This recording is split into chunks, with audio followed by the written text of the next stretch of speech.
What's up, everybody? It's Jeremy with Fireplace Friday with Fluesbrothers Chimney Service. What are we going to talk about today? Well, it's a little rainy outside, a little cold, chilly. What's up with that? It's supposed to be April. Well, it happens every so often in Kansas. It's always strange. But anyways, we're going to talk about water entry points on a masonry fireplace chimney.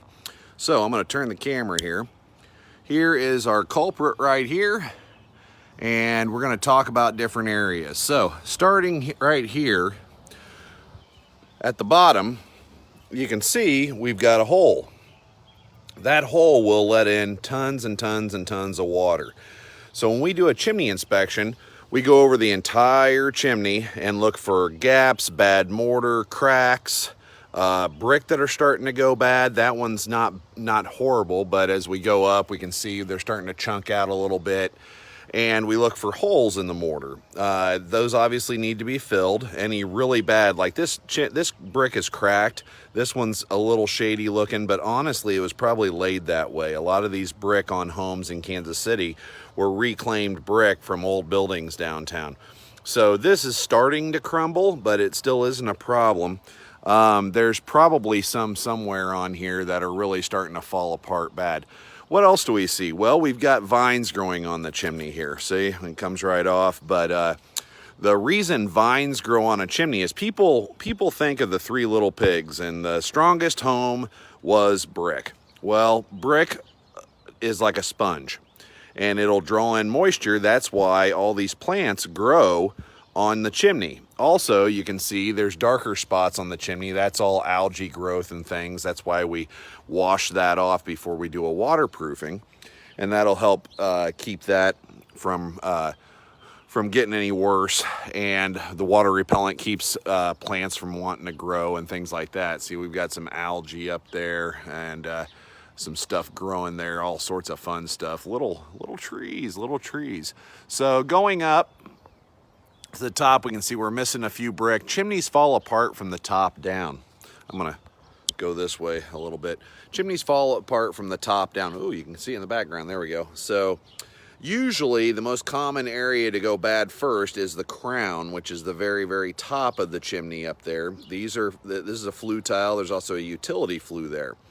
The utility flue can cause water entry if it's got gaps and voids and things in it. So when we turn this back around, we can see the utility flue is on that side over there, and it goes down to the basement, and this particular one's venting water heater. The other one right there is the fireplace that has a direct vent gas insert in it. But let me go back around here.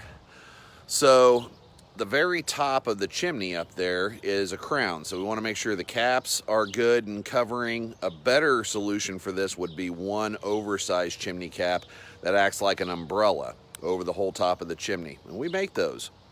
Then you have your crown that either needs some repair or maybe some sealant or maybe replaced, and then water enters those bad areas and it causes the brickwork to go bad. Also, this top part of the chimney has the most weatherization, as the bottom part is kind of protected by part of it by the house and a little bit of overhang and gutters and things like that. So that top area usually gets the worst of it. Lower part starts to erode. It all kind of starts at the top and works its way down. So you want to address those areas.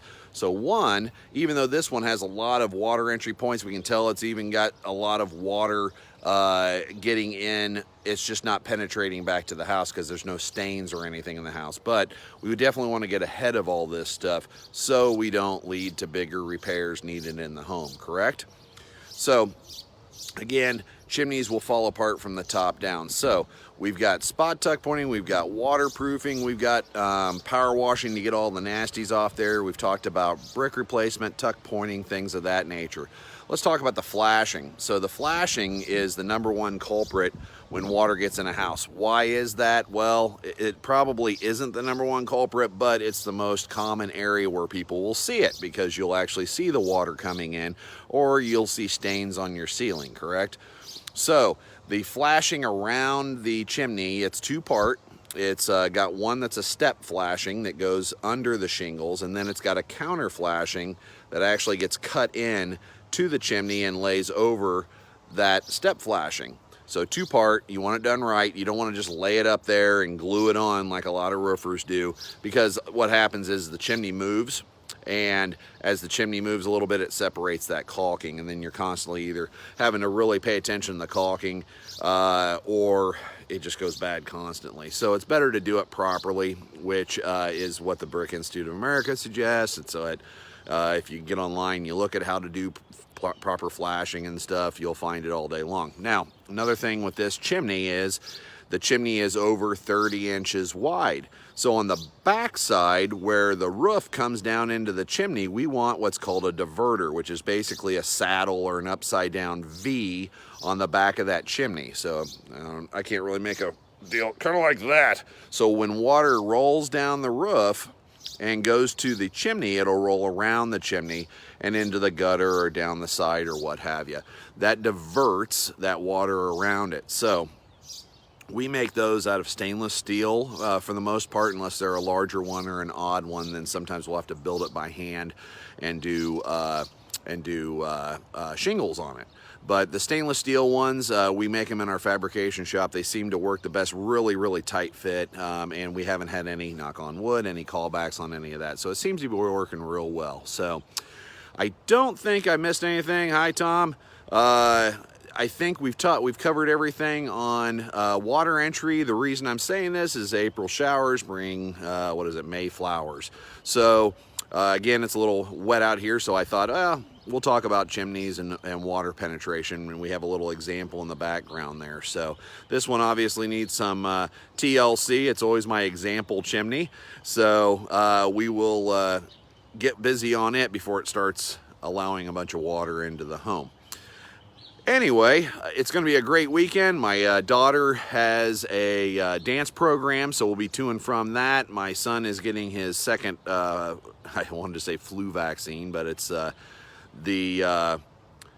second. Steve Hamilton wants to be in my video. Here, let me see what happens. Oh, nothing. Maybe he accidentally hit that. Anyways, he gets his second round of Pfizer vaccination. I'm proud of him. That's good.